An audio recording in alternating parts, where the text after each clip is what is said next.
দশম গ্রেড বাস্তবায়ন সহ ৩ দফা দাবি আদায়ে কেন্দ্রীয় শহীদ মিনারে তৃতীয় দিনের মতো অবস্থান কর্মসূচি পালন করছেন সরকারি প্রাথমিক বিদ্যালয়ের শিক্ষকেরা। দাবি আদায় না হওয়া পর্যন্ত সারা দেশে অনির্দিষ্টকালের জন্য কর্মবিরতি ও অবস্থান কর্মসূচি চলবে বলে জানান তারা।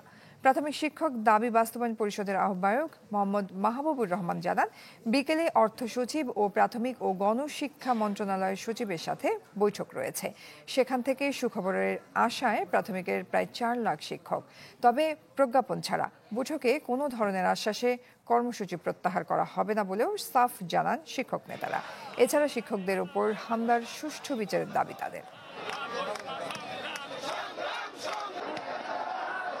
বিজলি কেবলসের স্কিন কোটেড ইনসুলেশন আগুন প্রতিরোধী। বিজলি কেবলস, নিরাপদ আজীবন। প্রাথমিক শিক্ষকদের কর্মসূচির খবরাখবর জানাতে কেন্দ্রীয় শহীদ মিনার থেকে আমাদের সাথে যুক্ত হচ্ছেন সহকর্মী মোহাজির হক। চলে যাচ্ছে তার কাছে। মোহাজির, এই মুহূর্তে ঠিক কি কর্মসূচি চলছে বিস্তারিত জানাবেন আমাদের।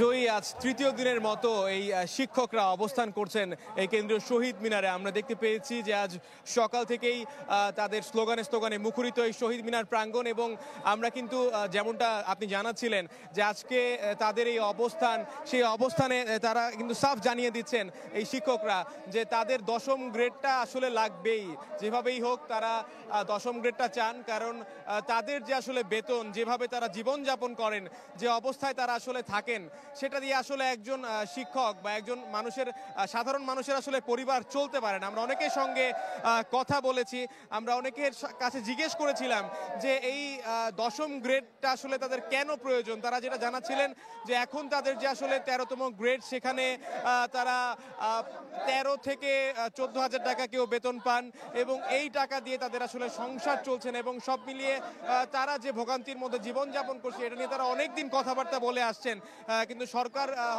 সরকারের টনকটাও নড়ছে না।